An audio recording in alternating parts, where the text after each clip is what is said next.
Makanya akhirnya pocong-pocong itu mereka punya inisiatif untuk berbatik. Itu pakai mulut gitu karena tetap gitu kan. Takut. Bayangin agak ngeri ya. Misalnya ya keluar darah di mata, oh ya udah fix itu mah. Setan ini gitu. Iblis ini gitu loh, ngerti gak sih? Iya sih. Iya, ngerti. Ngerti sih, cuman gimana ya?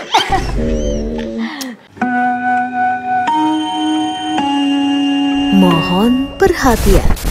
Eits, sebelum nonton, subscribe dan nyalain loncengnya. Biar makin asik. Selamat nonton. Halo Sobat 21, gue Nandra. Hari ini gue ditemani sama Kes dari Hutang Nyawa. Yeay. Lagi spesial kita bawa karyawan 21 juga ya, di sini ada 35 ribu kan? doang, 35 aja. 35 doang. Dikit Gitu, ya? Benar. Hari ini boleh kita ngobrol-ngobrol sama Kes dari Hutang Nyawa, mungkin kenalan dulu siapa dan berperan sebagai apa. Halo Sobat 21, gue Taskia Namia, di film Hutang Nyawa berperan sebagai Erwina. Halo sahabat 21, aku Rachel Fenya dan di film Hutang Nyawa aku berperan sebagai Tri. Oke, mewakili sekian ribu netizen yang follow akun Cinema 21 ketika kita pertama kali posting. Semua pertanyaan posternya tuh penasaran sama Salfok sama si pocong batik. Betul. Sebenarnya itu bisa dibilang jadi dua kata lucu ya, pocong batik. Tapi begitu lihat posternya ternyata serem. Itu emang dress code, konsep yang pocongnya baru pulang dari kondangan apa gimana? Kita waktu itu emang bilang kalau misalkan mau masuk di filmnya Hutang Nyawa, dress code-nya itu batik. Makanya akhirnya pocong-pocong itu mereka punya inisiatif untuk berbatik. Jadi tapi mereka ngerti ya, mengikuti brief. Alhamdulillah sih, agak susah ya kita nggak bawa pocong tuh di brief gimana, tapi gitu. ternyata mereka ngikutin banget loh. Alhamdulillah. Dan bagus lagi batik-batiknya ya. Itu pakai mulut gitu karena tetap gitu kan. Takut. Bayangin agak ngeri ya. Tapi ya emang kalau di filmnya sendiri, kita pokoknya ada versi serius dan tidak serius ya. Boleh, nggak apa-apa. Kalau versi seriusnya, kenapa mereka berbatik memang itu jawabannya ada di film Hutang Nyawa. Ada alasannya kenapa batik, ada alasannya kenapa mereka digantung gitu. Oke, berarti harus nonton. Betul. Gitu. Kalau penasaran mah pocong batik. Nah, pertanyaan buat Kak Taskia dulu. Dari 2012 main di Langit Ketujuh, Malam Minggu Miko, ya kan? Iya, kebayang nggak 2024, 10 film horor? Coba sebutin film yang lainnya deh, Nah, pengen saya tahu. tahu itu aja. Saya tahu itu aja. Sosok yang paling depan dulu kan? Kan yang penting kan ada di Wikipedia. Gitu. Kebayang nggak 2024, coy 10 film horor? Ini film ke-10 kalau nggak salah ya. Yang tayang kayaknya ya sekitar 10-an. Kebayang nggak pas main Malam Minggu Miko tuh? Nggak kebayang lagi. Horor lagi 10 gitu. Itu juga bingung karena kan gue muncul lahir di acting tuh dari film drama gitu. Gak tahu kalau bakal tiba-tiba mainnya genrenya tuh lebih ke horor dan gak tahu kenapa yang nyangkutnya di gue malah lebih banyak horor ya. Gak tahu. Tapi seneng ya karena tadinya gue sempat pas syuting film pertama horor itu gue sempat menyerah untuk main film horor karena ternyata horor tuh nggak semudah itu, semuanya tuh by timing. Terus semuanya ketakutan terbesar gue itu kan adalah ketika gue disuruh teriak.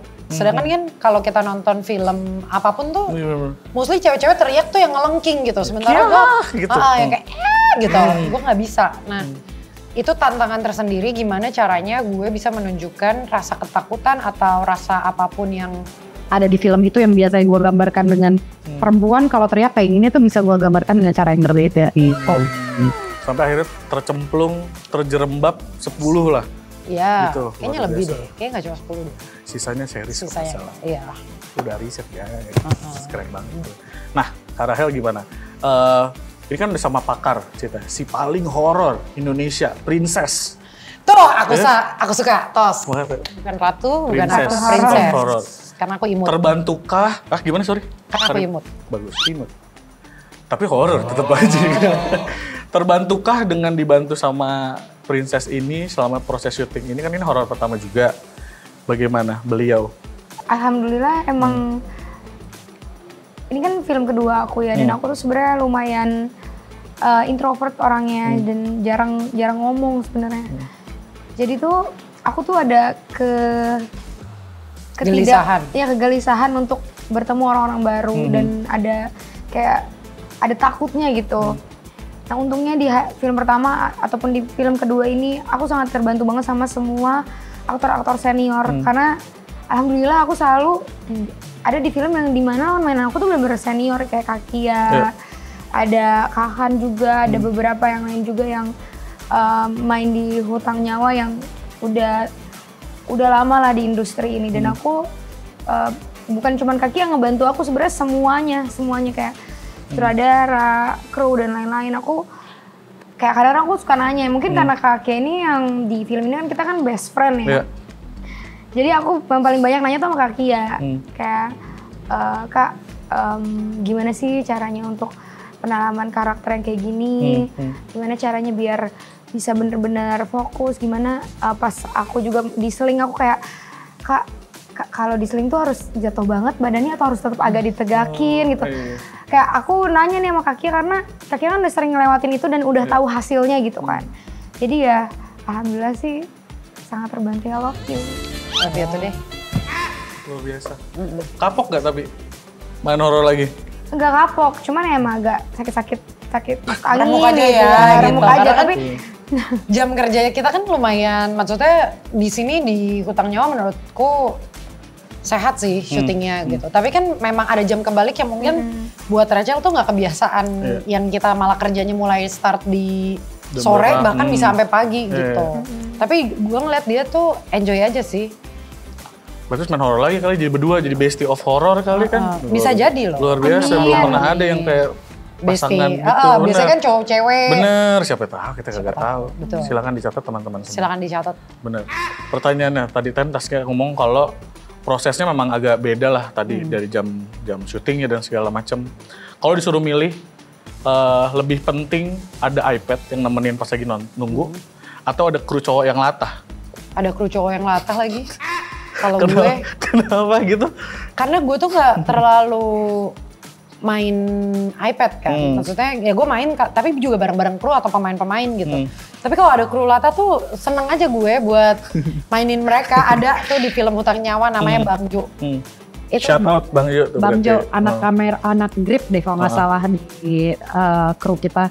Itu tuh gue selalu mau nggak mau kan dia di sebelah DOP terus kan. Nah itu tuh bahan gue untuk waras karena ngelatahin dia terus. Maaf Bang Jo, kamu udah tua soalnya. Bang Jo, shout out. Tapi nih biasanya kan kalau orang ngomongin tentang syuting horor pasti ditanya, ada apinya nggak yang serem-serem gitu, api lihat penampakan apa enggak? Nah tadi yang menarik adalah sebenarnya pas ngomong tentang ada cowok latah, sebenarnya ada nggak sih sisi lain tentang syuting horor yang orang tuh nggak tahu? Misalnya yang kocaknya kayak apa?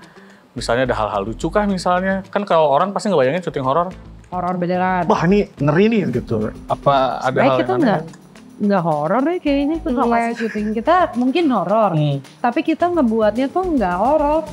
karena Sama sekali. memang sebelum pas kita ke pabrik itu kita tuh nggak dikasih tahu sama Kak Billy kayak sejarah-sejarah dari pabrik itu tuh kenapa mungkin biar kita juga happy di situ ya. Jadi kita tuh nggak ada overthinking juga saat kita syuting. Nah pas baru balik dari syuting deh baru dikasih tahu. Jadi merindingnya kelar. Udah kita udah Udah beres, udah pulang, Udah baru beres, udah tahu kalau pulang. ternyata serem gitu. Tapi ya perbedaannya ya, dia dibilangnya gitu. Gua ditembak langsung di depan. Kalau Kak Billy beda Kak, kalau naik. Ini tuh lokasi syutingnya horor. Kayaknya dia ngira gue gak penakut ya. Kok dia kayaknya kebalik nih ke Rachel dia ngejelasin apa. Nah tapi sama, kita juga gak ada yang cari tahu tentang pabrik itu. Padahal kita tahu nama pabriknya. Tapi kita gak pernah nyari tahu karena balik lagi kan, kita kan niatnya baik ya. Kita di sana lebih kayak mau kongko, mau kerja gitu. Tapi kok, maksudnya kita gak mau bikin kita jadi nggak nyaman di sana ya. Akhirnya kita cari taunya semuanya setelah syuting dari pabrik itu. Tapi berarti kalau si lokasi, selain lokasi lah, mungkin kayak, kan aku baca juga kalian ternyata beneran belajar ngebatik. Ya kan katanya sampai kalau misalnya batiknya kering emang harus diganti dan segala macam gitu. Itu tuh membantu proses kalian acting gak sih? Maksudnya beneran ngebatik, terus kayak tahu kalau misalnya lokasinya ternyata emang serem segala macam, secara acting tuh ngaruh gak sih sebenarnya? Pasti ngaruh lah, itu kan sebenarnya ngebatik itu kan menjadi kebiasaan kita. Kayak misalkan Rachel tuh tipe yang dia udah lebih menguasai, sedangkan gue nggak yang lebih menguasai. Jadi kan gue harus ceritanya belajar dari dia gitu. Itu tuh lumayan berpengaruh sih buat kita jadiin karakternya kita. Tapi akhirnya juga sama, belajar ngebatik juga berarti? Sampai pede nggak nih sekarang kalau misalnya Kita disuruh ngebatik. misal maksudnya nempel beneran bisa apa kagak gitu? Ya kalau dibilang bisa nempel ya bisa. Bagus enggaknya itu. Tapi kan bisa. Sempurnanya gimana Bener, nih? bisa Soalnya nggak apa-apa. kalau yang pas kita misalkan kita juga nonton dari YouTube gitu. Iya. Di YouTube tuh gampang karena pemanasnya ada di situ beneran. Oh. Nah kalau kita di lokasi syuting kita itu nggak boleh ada api. Jadi pas take kita mulai ngecap. Pas itu udah kering udah nggak bisa. Jadi Lengket dia. lengket ke skumlaile apa itu namanya? Kain. Oh, I see. Tapi kan aku sempat baca juga kalau misalnya Kak Rahel bilang karakter Tri ini beda banget nih sama karakter Kak Rahel pada sekarangnya kayak gini gitu. Itu yang paling berasa bedanya tuh apa? Si karakter si Tri ini. Mungkin kayak Tri itu orangnya apa ya, dia tuh kayak agak nggak pedulian sama sekitar. Dia kayak lebih mementingin diri sendiri, sedangkan aku tuh orangnya nggak enakan. Kayak aku, kayak misalnya aku lewat depan orang nih, aku pasti kayak maaf ya gitu. Atau itu terbiasa aja kayak gitu, jadi ya itu sih perbedaannya. Cuman ada kesamaan juga sebenarnya aku sama Tri, kayak aku ngerasa karakter Tri itu bekerja keras untuk keluarga. Nah aku ngerasa aku juga ada sisi itunya. Cuman kalau untuk Rachelnya sendiri versi yang kayak lebih ramah lingkungan. Ramah lingkungan, wah recycling kali. Nah kalau gua ngeliat Rachel dan si Tri ini, Kesamaannya tapi menurut gua orang ngelihat itu tapi sebenarnya enggak tuh adalah ketika pertama kali ketemu dia tuh gua ngerasanya mungkin karena introvert ya. Ini beda banget nih introvert sama extrovert. Kalau introvertnya Rachel tuh kelihatannya kayak jutek. Padahal sebenarnya kalau mungkin dia udah nyaman sama orangnya dan lingkungannya, dia tuh nyebelin. Bukan terbuka tapi lebih nyebelin, itu udah over. Udah over kayak oke, gitu. Tapi emang orangnya nggak enakan itu. Ini anak tuh kayak aduh, tolong. Suaranya bener-bener aduh, maaf gitu. Untung dia nyenengin sih gitu. Agak ketahan tapi itu tadi Nyenengin. Kayak ibu-ibu lagi kesel sama anaknya kayak Udah cubit di sini ada putar banget. Gitu.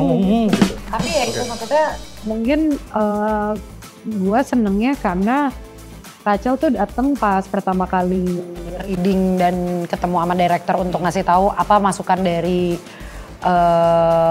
karakter kita untuk karakter yang kita untuk karakter yang dimainin dan mungkin pendapat tentang Rachel mengenai Erwina, gue mengenai Tri gitu. Itu tuh ngobrolnya dia tuh nggak orang yang kosong-kosong banget gitu. Dia emang udah mempelajari karakternya, tapi kayak dia tuh datang dengan gelas gue kosong nih.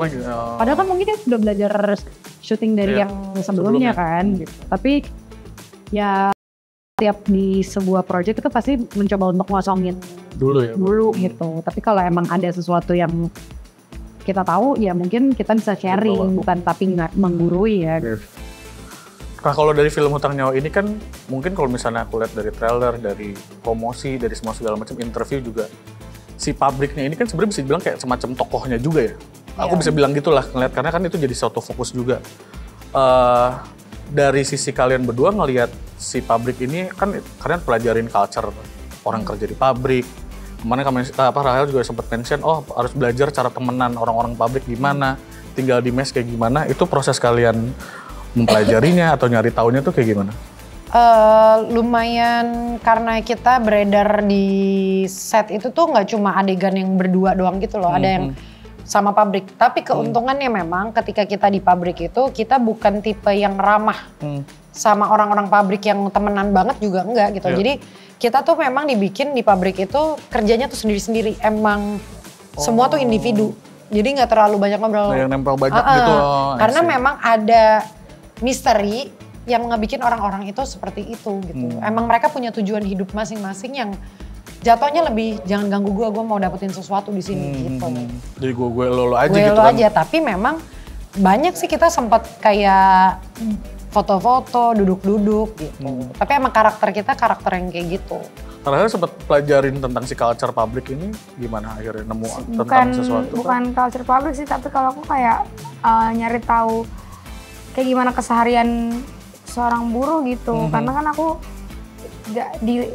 di lingkungan aku juga nggak ada yang seorang buruh kan. Jadi aku pengen tahu kayak mereka tuh pergi tuh jam berapa, pulang jam berapa. Terus kalau misalnya mereka pulang ke rumah tuh berapa lama perjalanan, berapa lama mereka tidur. Itu kan sebenarnya hal-hal yang kayak simple tapi sebenarnya bisa jadiin. Karena itu kan sebenarnya suatu emosi ya saat hari ini misalnya kerja dari jam segini sampai segini, kecapean, terus harus ini. Itu kan membentuk suatu emosi yang ada dalam diri kita gitu. Ada hal yang ya kalau dariku mungkin kalau misalnya ngeliatin pabrik kita taunya cuman kayak bubaran pabrik nih. Taunya kan paling itu doang, tapi ternyata di dalam itu tuh banyak ceritanya ternyata ya setelah kalian pelajarin ya. Berarti lebih ke kayak gimana mereka pasti ingin mengejar sesuatu tuh menurutku dapat banget dari teman-teman buruh pabrik yang nggak cuma ada diceritakan di film ini tapi di luar film gitu. Terus juga sama kayak Rachel bilang kayak kerja jadi buruh pabrik setauku kan nggak sesuatu hal yang mudah dan nyaman ya. Kayak kalau kerja kantoran enak, AC gitu. Kalau di sana tuh kita ngerasain seberapa panasnya di lokasi itu sih. Walaupun sebenarnya kalau malam dingin banget. Itu. Apalagi kalau ngecat batik itu kan panas. Itunya panas kan. Jadi kayak udah panas dan menurut aku sendiri untuk sesama buruh tuh untuk berteman tuh sulit karena selama di pabrik tuh cuman kerja. Bukan kayak bisa ngobrol kayak di kantor gitu kan bisa ngobrol. Terus harus fokus. Jadi nggak ada waktu untuk komunikasi sih. Yang pabrik Gemaripa pun tuh tipenya yang ngejar orderan terus-menerus gitu loh. Yang rame orderannya. Jadi terus Jadi kerja terus. aja Jadi terus mereka gitu kan. sendiri. Dan beneran emang punya tekadnya masing-masing di dalam pabrik itu. Ya kelihatan emang di trailer juga kan meja-mejanya kepisah-pisah itu kepisah kan banget. gitu. Tadi yang menarik itu kayak ngomong kalau misalnya si buruh-buruh pabrik ini mengejar sesuatu kan di si pabrik. Aku sempat baca juga kalau misalnya Hutang Nyawa ini tuh versi horor, lebih horornya lagi dari Home Sweet Loan. Itu bisa diceritain nggak?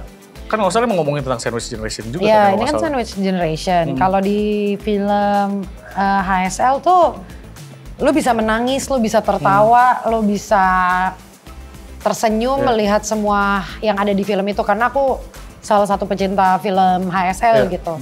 Terus pas aku ngejalanin, pas abis selesai syuting Hutang Nyawa, pas abis selesai nonton film HSL langsung gini, Kaluna tuh gue sih versi horor gitu si Erwina gitu. Dan itu tuh sangat dekat loh kehidupan Sandwich Generation tuh sangat dekat di apalagi masa sekarang ya gitu. Gimana mereka punya tanggungan yang ternyata mereka bukan cuma nanggung bebannya mereka sendiri, tapi harus nanggung beban satu rumah gitu. Dan itu tuh menurutku relate ke orang-orang yang akan menonton nanti. Dan bedanya kan kalau di HSL mungkin dia punya tujuan adalah gue pengen beli rumah. Gue tuh udah capek banget di rumah sendiri, rame-rame banget gitu. Kalau di sini kan seorang Erwina itu kalau bisa punya pilihan dia pengen cabut dari rumah juga dia pengen loh gitu. Tapi dia tuh kayak nggak mau durhaka sama orang tuanya gitu. Jadi dia tuh lebih mencari rezekinya itu ya buat nutupin kesalahan yang dibuat sama keluarganya sendiri gitu. Jadi situasinya memang udah horor, ya emang si pabriknya juga horor juga gitu, dia malah lebih horor lagi. Situasinya gitu kan. pun nggak cuma di pabrik tapi di rumah sebenarnya juga horor gitu.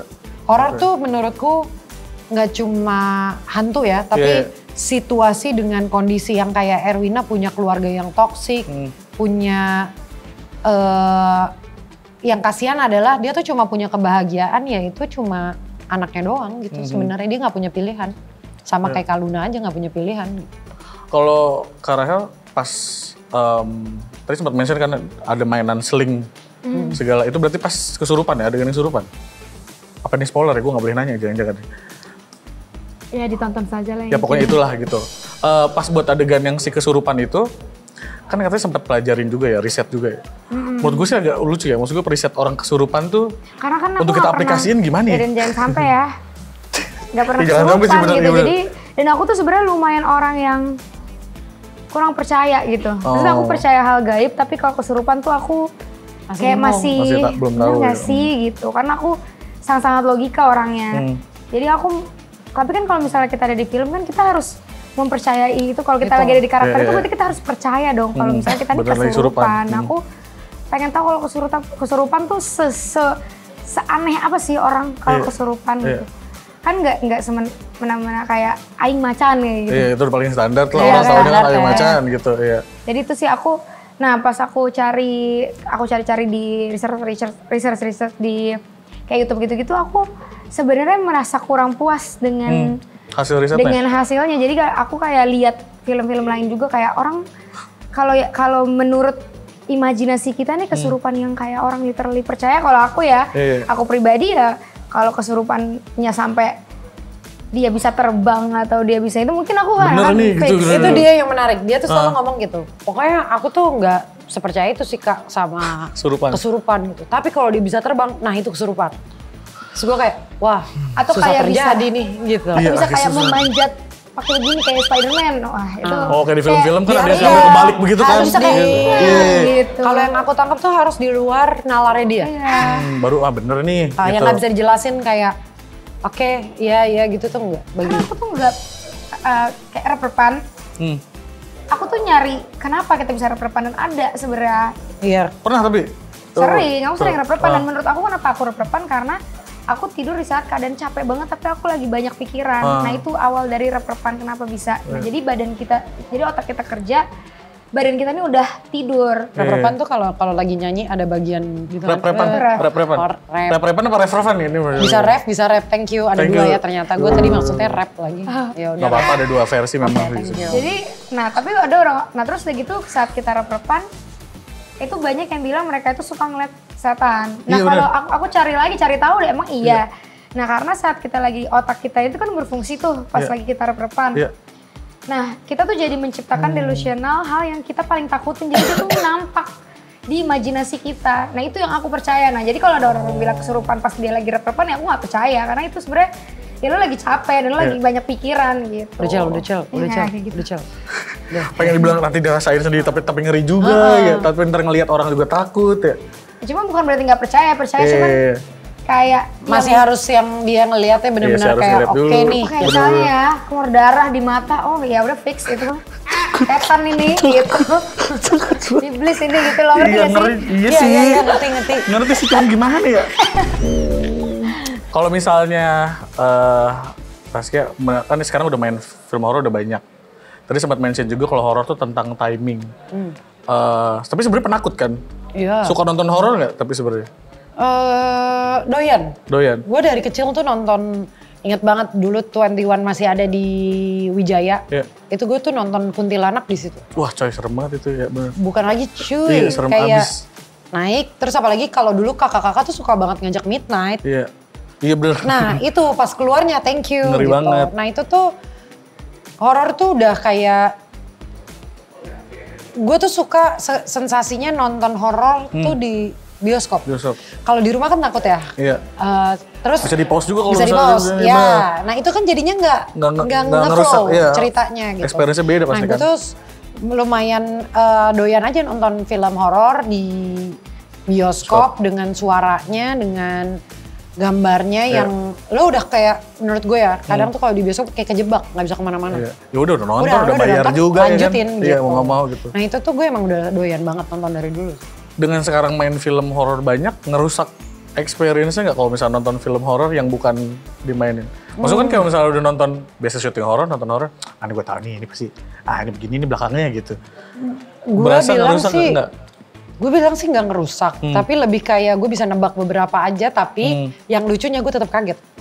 Misalkan nih gue udah bilang, Wah udah tahu udah aneh-aneh. nih abis ini nih ada kejadian ini nih, Iya. tapi gue tetap kaget, apalagi kalau udah suara.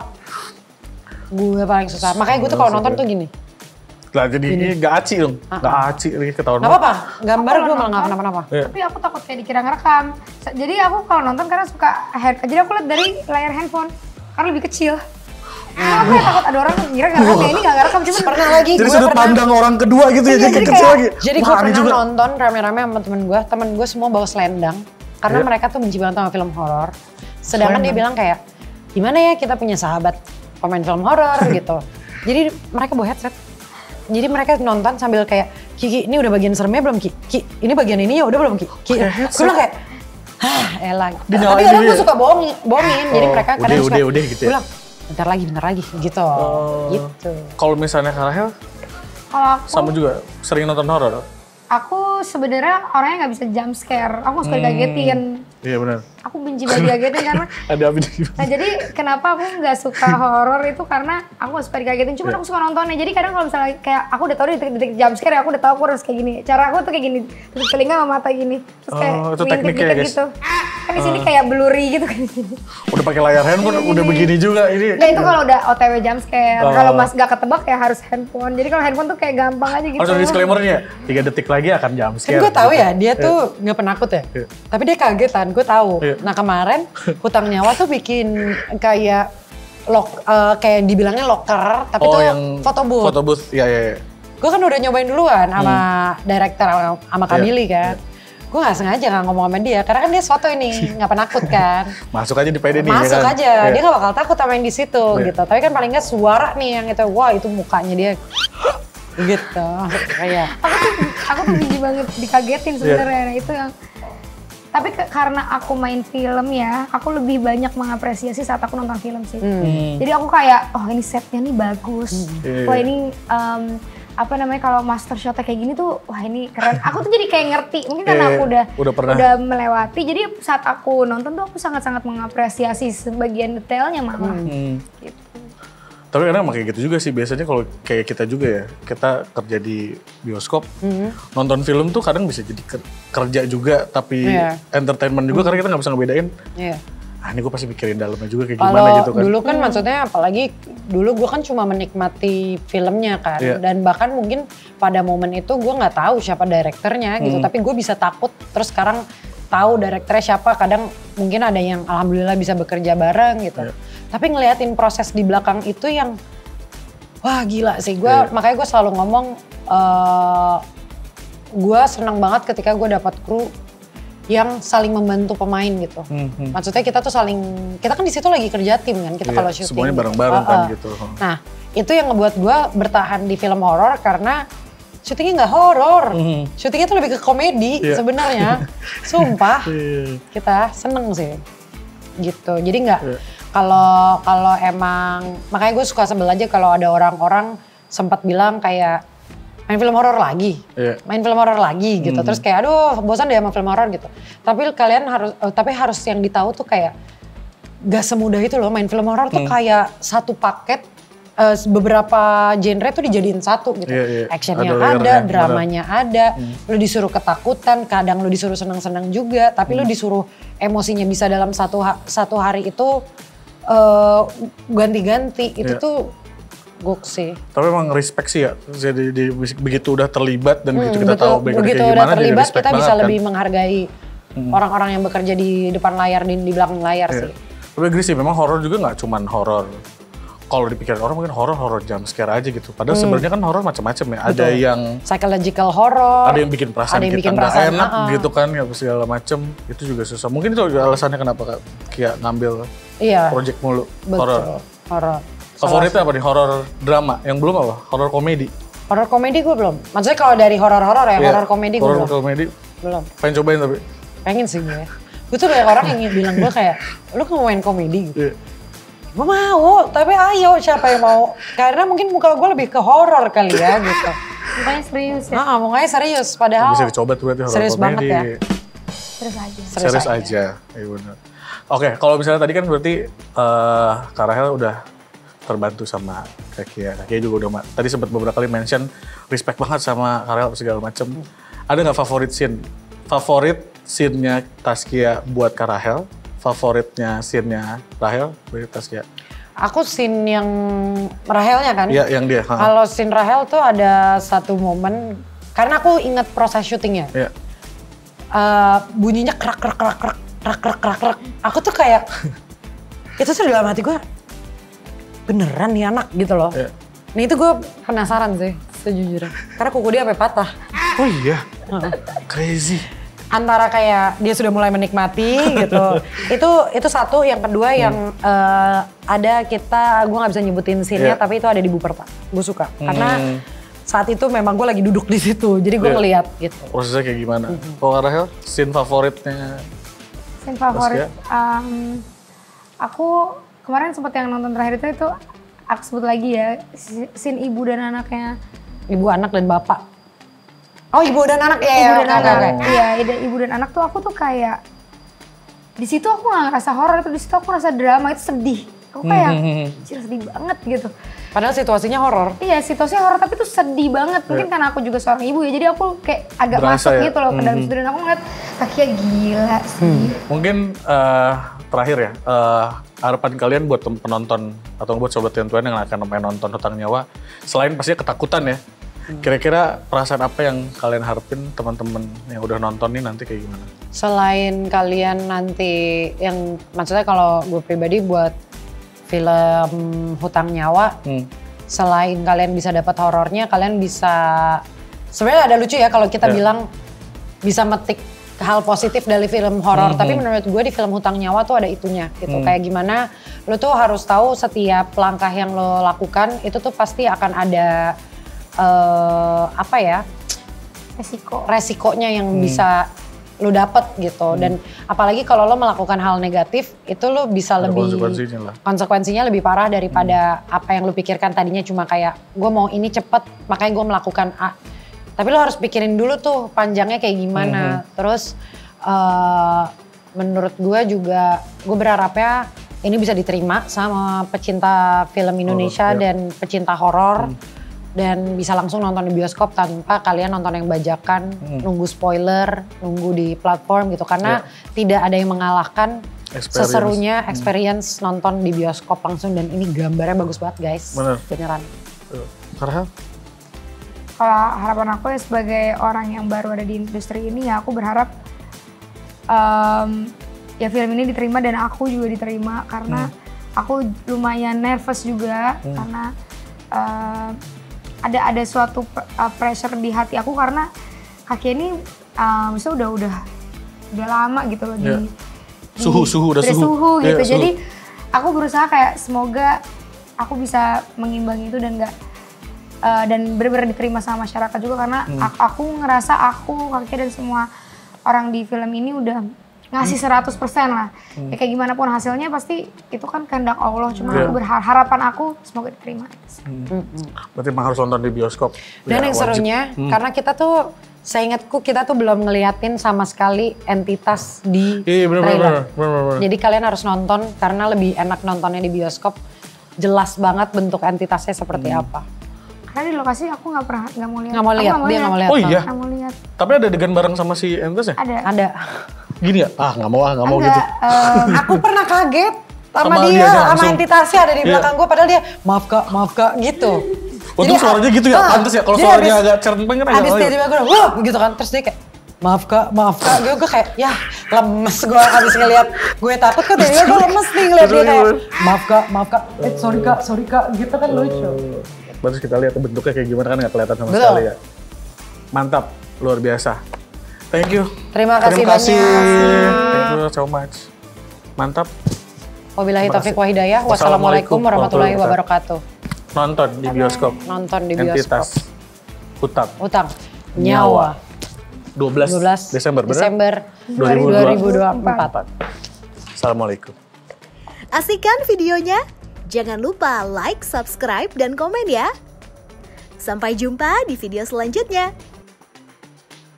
Ada di film itu yang biasa gue gambarkan dengan perempuan kalau teriak kayak gini tuh bisa gue gambarkan dengan cara yang berbeda gitu.